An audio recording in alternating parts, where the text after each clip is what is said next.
Então, intocados, eu preciso pedir desculpas a vocês, porque já meio que faz tempo que eu tô devendo esse vídeo, já passou do timing de falar de Homem-Aranha Longe de Casa, eu já tô bem atrasado, já faz quase um mês que o filme estreou, mas eu tava devendo esse vídeo pra vocês, e por mais que tenha acontecido um monte de coisa na minha vida que eu não pudesse vir aqui no canal fazer vídeo, eu alguma hora teria que parar, e no caso essa hora tá sendo agora, pra falar desse filme, porque eu prometi que eu ia falar e eu tô devendo a vocês, e por isso, nem que fosse com um mês de atraso, estou eu aqui pra falar desse filme, estou aqui pra falar de novo do herói aracnídeo favorito de todo mundo, o Homem-Aranha. Então vamos falar deste, que é o terceiro e último filme do Marvel Studios desse ano, o segundo filme solo do herói aracnídeo no MCU. Eu tô falando, é claro, de Homem-Aranha Longe de Casa. Eu precisava fazer essa piada. Mas antes da gente começar, se você é colecionador de quadrinhos assim como eu, e principalmente colecionador do Homem-Aranha, eu sugiro que você clique no link aqui embaixo na descrição desse vídeo, que é um link que vai te levar diretamente para a Amazon. Essa aqui é uma das maiores lojas de quadrinhos, utensílios, tecnologia, livros, tudo que você pode imaginar, e principalmente com um acervo de quadrinhos e conteúdo de cultura pop muito grande. E através desse link na descrição, que foi o link que eu selecionei, um produto que eu selecionei para fazer parte da indicação desse vídeo, que nada mais é do que uma antologia do Homem-Aranha feita pela Panini. Nada mais, nada menos do que as principais e melhores histórias do Homem-Aranha já lançadas, reunidas em um encadernado de luxo e enorme da Panini. Um item que não pode faltar na sua coleção se você, como eu, é fã do Homem-Aranha. E aproveitando que a gente tá falando de Homem-Aranha aqui no vídeo, clica no link aqui embaixo, compra por esse link aqui embaixo, porque qualquer coisa que você comprar através desse link aqui embaixo, você vai estar me ajudando a manter o conteúdo que eu faço aqui e no Instagram e nas outras redes sociais. Então se você gosta do conteúdo, quer que eu continue fazendo, quer me dar apoio sem pagar nada mais por isso, clica no link aqui embaixo, já falei isso umas 500 vezes, mas clica no link aqui embaixo e compra através dele, ou essa indicação de produto que eu te dei, ou qualquer outro produto da sua escolha. Mas enfim, vamos falar de Homem-Aranha Longe de Casa. Meu nome é Tarcísio Cunha e você tá na Toca do Nerd. Após os eventos de Vingadores Ultimato e após toda a galera que havia sido estalada voltar, Peter Parker agora é forçado a viver em um mundo onde se encontra a sombra do finado Homem de Ferro. E por isso, numa tentativa de desopilar, ele parte para uma Eurotrip com sua turma do colégio, mas não é por causa dessa viagem que ele vai conseguir despistar Nick Fury ou suas responsabilidades como o Homem-Aranha. E para completar, durante essa viagem surgem criaturas elementais decididas a destruir o planeta e um novo super-herói decidido a não deixá-las fazer isso. Então, galera, eu queria começar falando pra vocês que eu não sou exatamente o que se pode chamar de um fã de Homem-Aranha Longe de Casa. Obviamente eu gostei do filme, não dá pra não gostar de um filme do Homem-Aranha, sendo o nível de fã que eu sou, mas assim, eu tenho que admitir que eu não sei se eu gostei de tudo no filme, não gostei de muitas decisões que eles tomaram. O filme realmente erra em pouquíssimos pontos quando se trata de fórmula de blockbuster em geral, filmes da Marvel. Ele até que erra pouco nesses quesitos, mas quando se trata de essência de personagem, ele erra em alguns pontos tão cruciais que eu me senti pessoalmente atingido por esse filme, assim, não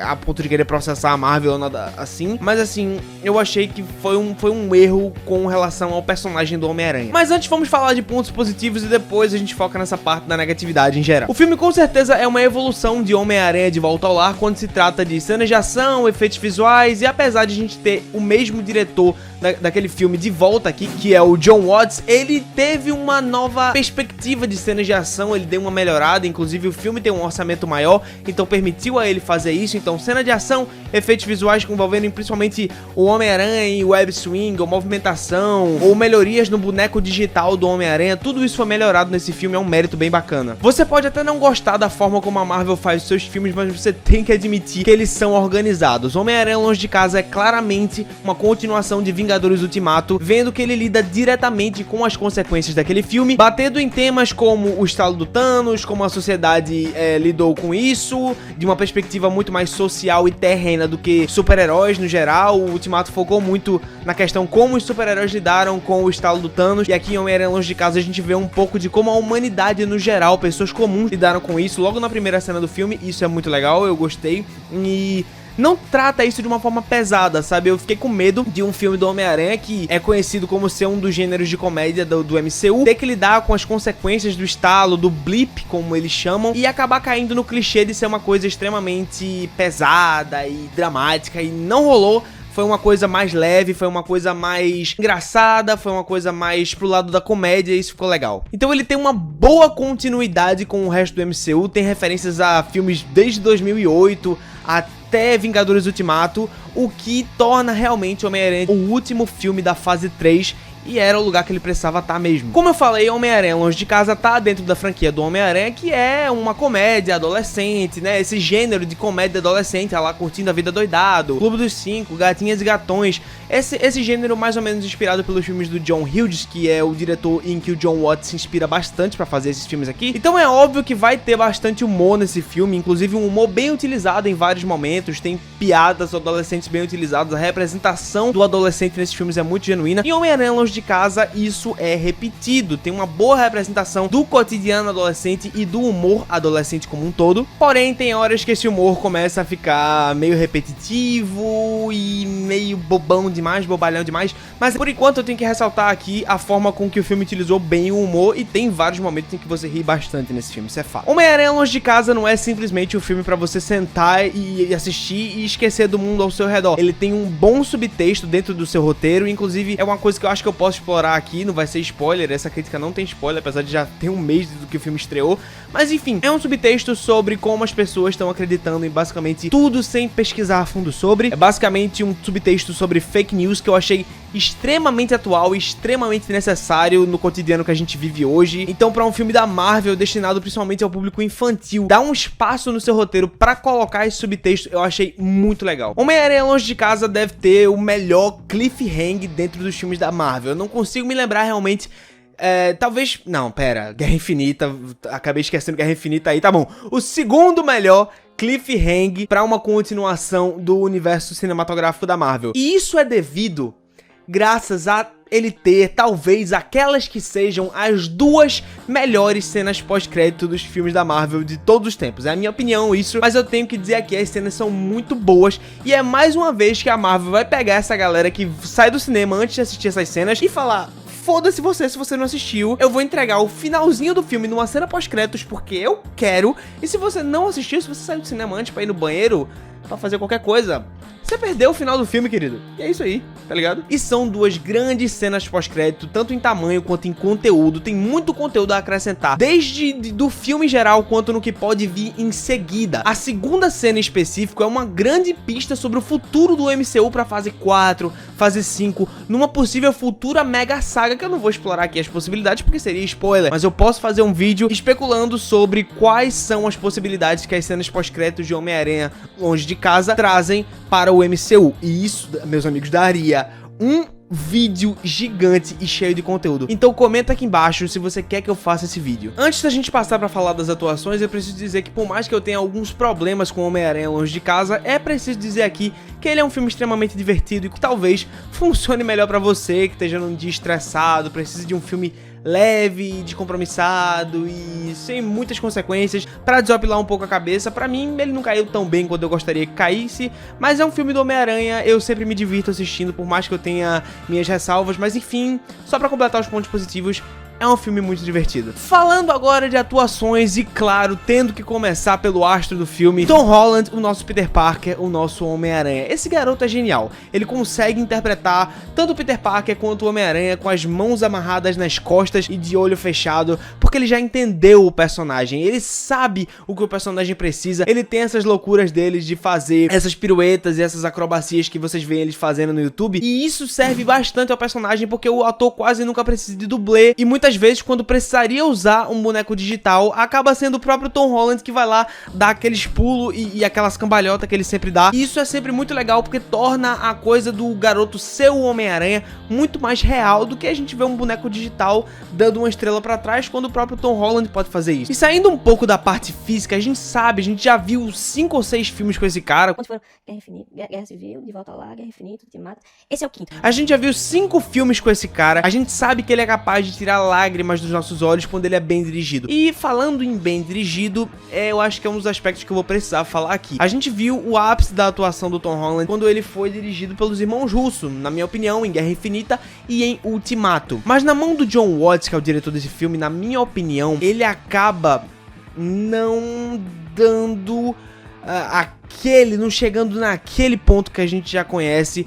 Porque por mais que o garoto se esforce, por mais que qualquer ator se esforce, uma boa direção sempre faz diferença na hora de chegar naquele ponto de atuação. E aqui eu já não sou muito fã do conflito do Peter nesse filme, mas aí eu esperava que o Tom Holland viesse a me trazer pra me dar mais crédito dentro desse conflito. E sim, ele dá bastante crédito, porque como eu disse, o garoto é genial, mas acredito eu que a direção falhou em conseguir que ele chegasse naquele ponto, sabe? Mas assim, ainda amo o Tom Holland e tô muito ansioso pro terceiro filme com ele ainda no papel, porque esse filme chegou a 1 bilhão e agora a Sony não vai ter mais desculpa pra não continuar com o contrato com a Marvel. O Jake Gyllenhaal foi quem nesse filme com certeza entregou a melhor atuação. Eu adorei o que ele fez com o personagem do Mistério. Existem dois grandes momentos do personagem nesse filme, não tô falando de duas grandes cenas, mas de duas facetas que o personagem tem que desenvolver nesse filme, e quem lê os quadrinhos vai saber exatamente o que eu tô falando aqui. E seria com certeza um desafio pro Jake Gyllenhaal conseguir dar credibilidade ao personagem estando com essas duas facetas na mão. E meus amigos, com certeza ele consegue. Na realidade, o ator conseguiu trazer tanta credibilidade ao personagem que tem cenas em que você sabe que são bem ruins, mas que só funcionam por causa dele. Tem uma cena em específico que é extremamente expositiva, que é tipo expositiva ao cubo, mas só funciona porque o Jake Gyllenhaal tá tão envolvido em te passar a verdade naquela cena, que você acaba não só simpatizando com ele em todo o filme, como simpatizando com cenas ruins que ele torna boas. E como personagem do Mistério, ele conseguiu trazer pra tela a essência do personagem melhor até do que esse filme traz a essência do Homem-Aranha. Se você for pesquisar realmente quem é o vilão Mistério, você vai perceber que apesar das mudanças, que apesar das atualizações, o Jake Gyllenhaal e o roteiro do filme conseguiram trazer de forma bastante fiel quem é o personagem do Mistério. E mais uma vez, com relação à atuação, eu preciso ressaltar e repetir, falar de novo, eu fiquei extremamente satisfeito e eu quero muito que a Marvel tenha pegado o Jake Gyllenhaal pelo braço e falado: assina esse contrato de 9 filmes aqui, porque eu espero muito que ele faça ainda alguns filmes dentro do cânone do Homem-Aranha, porque é um personagem muito bom, é um ator muito bom fazendo esse personagem, e assim, fiquei satisfeito, muito satisfeito, satisfeitíssimo. Zendaya, a MJ da Zendaya, né, que não é a Mary Jane, é a Michelle Johnson, o que na minha opinião, essa história do nome é uma coisa bem estranha mesmo, porque deve ter alguma coisa a ver com o contrato da Marvel com a Sony, porque simplesmente não usar o nome de uma personagem que já tá estabelecida e trocar pra fazer, tipo, um negócio assim, tipo, ah, se a galera não gostar, a gente troca a atriz, tal, ou bate martelo ou não bate, né, não seja covarde. Mas enfim, temos a MJ do MCU e ela é a Zendaya, e eu preciso dizer, eu adoro essa garota. Ela desconstrói completamente o clichê de patricinha mimada que sonha em ser modelo, que estuda numa escola pública nos Estados Unidos. Esses filmes de comédia adolescente sempre tem esse arquétipo dessa garota assim, e a Michelle, a MJ desse universo, tá aqui pra desconstruir completamente esse estereótipo. Ela tem uma personalidade muito mais ativa, tanto nesse filme quanto em situações no geral, em que ela talvez caísse pro clichê do interesse romântico do protagonista. Tá no trailer, né, gente? Ela consegue entender que o Peter é o Homem-Aranha apenas analisando os movimentos dele. Ele sai aqui, chega aqui e tal. Ela meio que deduz isso e, tipo, é interessante porque todo mundo em filme blockbuster parece que tem a inteligência um pouco abaixo, e ela pareceu não afetada por esse clichê, por esse estereótipo, e a garota sempre pensa além. Ela tem boas ideias durante o filme, a química dela com o Tom Holland é muito boa, e só isso já valeria bastante pra ela ser considerada como um bom interesse romântico pro personagem. Mas ela vai além, ela constrói a própria personalidade. A Zendaya dá um bom tom de atuação pra ela, tem um bom time cômico a garota, tipo, isso já vindo da atriz. A Zendaya tem um bom time cômico, ela tem personalidade, ela não fica à sombra do protagonista do filme, isso também é muito legal. Mas enfim, gosto da Zendaya, gosto do que ela faz nesse filme. É isso. O Jacob Batalon, que interpreta o Ned Leeds, continua com os mesmos predicados que eu havia falado lá na minha crítica de Homem-Aranha de Volta ao Lar. Ele continua com um time cômico perfeito, que vai além do estereótipo, no caso, tipo, deixando a gordofobia um pouco de lado. Tipo, o time cômico dele é a comédia do personagem, não vem do fato dele ser gordo, que seria um clichê que talvez o filme viesse a cair, mas não cai, o que é muito bom. O personagem é engraçado pelo time cômico, pelas referências que ele faz, pela forma de humor que ele desenvolve, não tem nada a ver com a forma física do personagem. Isso leva a desconstrução um pouco mais além pra dentro do MCU, isso é muito legal. Mas por mais que o ator seja esforçado e o personagem seja bom, aqui nesse filme o Ned Leeds fica meio que preso a uma piada só, e isso é meio deprimente com um personagem tão bom na mão e com um ator muito bom fazendo esse personagem. Então eu fiquei um pouquinho decepcionado com a história do Ned nesse filme, mas assim, continua sendo o Ned, continua sendo bom, mas fato é que eu esperava mais. E por último, o personagem que talvez tenha ganhado mais espaço entre Homem-Aranha de Volta Lá e Homem-Aranha Longe de Casa, esse é o Jon Favreau interpretando o Happy Hogan. Nesse filme ele tem muito mais espaço, tem algumas cenas com ele que são muito engraçadas, ele é claramente um alívio cômico, mas obviamente nesse filme ele vem a representar talvez a pessoa que tenha sido mais ligada ao Tony Stark, que esteja presente nesse elenco, tirando, é claro, o Peter. O Happy é basicamente a lembrança em forma de personagem do Tony Stark. Ele vem representar a saudade que a gente tem do Tony Stark, ele vem representar a saudade que o Peter tem do Tony Stark, e isso é muito legal, porém, ele tem uma cena bem problemática nesse filme, que é sobre o Homem-Aranha tomar esse lugar do Homem de Ferro, que já tá nos trailers do filme, quando eles perguntam pra ele, quem é que vai ser o novo Homem de Ferro e tal, vai ser você. Enfim, esse filme obviamente vai desenvolver esse conflito, e ele não desenvolve de uma forma que me satisfaz. Pra mim é Homem-Aranha, Homem-Aranha, Homem de Ferro, Homem de Ferro. E o Happy vem trazer uma cena que traz toda a problemática desse conflito, e pra mim não funcionou. Eu esperava que o personagem fosse um pouquinho mais sensato quando se trata disso. Mas enfim, o Jon Favreau tá bem. Ele não é um ator, ele é mais diretor do que ator. Mas ele com certeza conseguiu dar uma boa carga de drama pra esse personagem, que eu achei legal pra caramba. E agora, pontos negativos. Eu preciso falar dos pontos negativos de Homem-Aranha Longe de Casa. E por mais que eu seja fã do Homem-Aranha, por mais que eu já disse que eu tenho me divertido muito vendo esse filme, não vai escapar do meu julgamento, não vai escapar do meu senso crítico. Não tem como, tá, gente?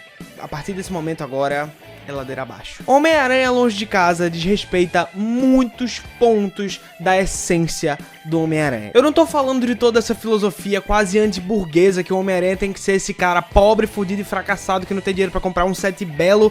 Essa coisa do, o Homem-Aranha agora tem um traje de $500 milhão. O Homem-Aranha agora faz Eurotrip com a escola. Antigamente não sei o que, porque na minha infância não sei o que. Gente, vamos parar com isso, porque a gente já não tá mais nos anos 60. O poder aquisitivo das pessoas agora mudou. A relação do Homem-Aranha agora com o Tony Stark é outra. A realidade é outra como um todo, e não vale a pena a gente ficar criticando isso. O que eu tô falando é de, por exemplo, o Homem-Aranha negligenciar todas as suas responsabilidades e querer literalmente fugir delas, fazendo uma viagem aos seus amigos, e quando o Nick Fury chega lá pra falar com ele, ele desliga na cara do Nick Fury, ou ele fala, não, eu só quero curtir com meus amigos, deixa o outro cara lá cuidar disso e tal. Enfim, pra mim, esse ponto em específico desse filme me pegou e eu me senti muito traído, porque esse não é o personagem que eu li nas HQs. O verdadeiro Homem-Aranha nunca deixaria de ter as responsabilidades que ele tem pra fazer uma viagem. Pelo contrário, ele, por mais que ele saiba que ele não conseguiria fazer o que ele precisa fazer, ele iria do mesmo jeito. E basicamente essa cena e esse conflito, no caso, é uma traição do que a gente viu em Homem-Aranha de Volta ao Lar, onde ele sabe que não vai conseguir derrotar o Abutre sem o traje do Tony Stark, e ele vai mesmo assim porque ele precisa fazer isso. Pra mim, o conflito desse filme com relação ao Homem-Aranha e o Homem de Ferro, e essa história do Peter querer fugir das responsabilidades, traiu muito o personagem, na minha opinião. Eu não consigo engolir isso, e isso me fez tirar muito ponto do filme. E na verdade, voltando a um ponto que eu iniciei lá quando eu tava falando da filosofia anti-burguesa do Homem-Aranha, eu pensei, eu tive a esperança, nutri a esperança de que talvez esse filme fosse o desmame do Peter Parker com relação ao Tony Stark. E eu torci muito por isso, porque eu queria ver esse Homem-Aranha independente, esse homem que não depende mais do Homem de Ferro. E assim, soltando um micro spoiler que já foi meio que soltado nos trailers do filme, porque a Marvel parece que ainda não entendeu. Na verdade, a Sony ainda não entendeu que ela não pode soltar os pontos-chave do filme nos trailers. Mas enfim, esse filme na verdade é justamente o contrário do que eu pensei. É o Homem-Aranha tendo que carregar esse fardo de ser o novo Homem de Ferro, o que torna o personagem cada vez mais dependente da figura e da tecnologia do Homem de Ferro. E isso, pelo amor de Deus, não. Eu espero que eles tomem consciência nos próximos filmes e entendam de uma vez que Homem-Aranha é Homem-Aranha e Homem de Ferro é Homem de Ferro. Como eu disse, é um filme extremamente descompromissado, e como consequência disso, acaba faltando peso em muitas situações, inclusive em cenas de drama. Não dá muito pra acreditar no peso de algumas cenas. E dentre isso, não ter peso nas cenas de ação, não ter peso nas cenas de drama, não tem peso em muitas decisões dramáticas do filme, exceto algumas lá pro final, o que torna o filme quase um filler do MCU, e eu não queria ter essa sensação de um filme do Homem-Aranha ser considerado ou ser confundido na minha cabeça com um filler dentro do MCU. Tem umas cenas nesse filme que são gratuitamente expositivas e principalmente quando se trata de diálogos. Teve aquela cena que eu falei do Jake Gyllenhaal, que ele consegue fazer com que a cena funcione, mas a cena é expositiva ao quadrado. Pois é, eu venho reiterar esse comentário que eu fiz aqui, e essa cena pode ser usada como exemplo de exposição desnecessária. Há alguns meios de você conseguir me mostrar a informação que o Jake Gyllenhaal tá querendo passar naquela cena, de mil maneiras, sem ser contando tudo como se estivesse falando pro espectador que ele basicamente não entendeu nada até então. Mas escolhas, né, gente? Mas é uma escolha que, pessoalmente, eu não curti nem um pouco. E é como eu disse, gente, é um filme sem consequência, sem peso, sem muitas decisões que possam afetar o futuro do MCU. E esse sentimento de filler me pegou e eu não consigo não pensar nisso quando eu penso em Homem-Aranha Longe de Casa. Por mais que eu tenha me divertido muito assistindo esse filme, esse sentimento de falta de peso, falta de consequência, falta de tudo, e inclusive falta da essência do personagem, eu não consigo perdoar. Então, depois de tudo isso que eu disse, tanto os pontos positivos quanto os pontos negativos, vocês viram aí que Homem-Aranha Longe de Casa vai ser um filme que pra mim vai ser difícil bater o martelo com uma nota. Pode ser que eu tenha assistido ele há um mês atrás e quando eu volte a assistir daqui 3 meses, quando sair em Blu-ray, que eu tenha outra opinião, ou que eu esteja num outro dia, ou que eu esteja num outro humor, que eu acabe gostando mais ou gostando menos do filme. Mas na minha concepção, lembrando das emoções que eu tive no cinema, tanto boas quanto ruins, e lembrando do que o filme pode significar pro MCU ou pode não significar, pra mim, Homem-Aranha Longe de Casa merece a nota 7.8. E é isso, galera, eu espero que você tenha gostado da minha crítica de Homem-Aranha Longe de Casa. E se você gostou, eu vou pedir encarecidamente que você clique no botão vermelho de inscreva-se aqui embaixo da tela do vídeo e clique também no sininho para receber todos os uploads desse canal em forma de notificação no seu celular. E se não for pedir muito, se você se interessar pelo conteúdo que eu faço, tanto aqui no YouTube quanto nas outras redes sociais, eu vou pedir que você me siga nas redes sociais para ficar por dentro de tudo que eu faço, principalmente no Instagram, onde eu tenho muitas discussões com a galera e que eu muitas vezes decido o conteúdo que vai vir pra cá pro YouTube. Então se você quiser participar dessa decisão, é só me seguir no Instagram. E por favor, não se esquece de comprar a antologia do Homem-Aranha que eu falei, clicando no link aqui embaixo para ser direcionado para a Amazon, essa loja incrível que com certeza você vai encontrar itens fabulosos para sua coleção nerd. E é isso, eu vou ficando por aqui. Tchau, gente, até o próximo vídeo da Toca do Nerd. Tchau!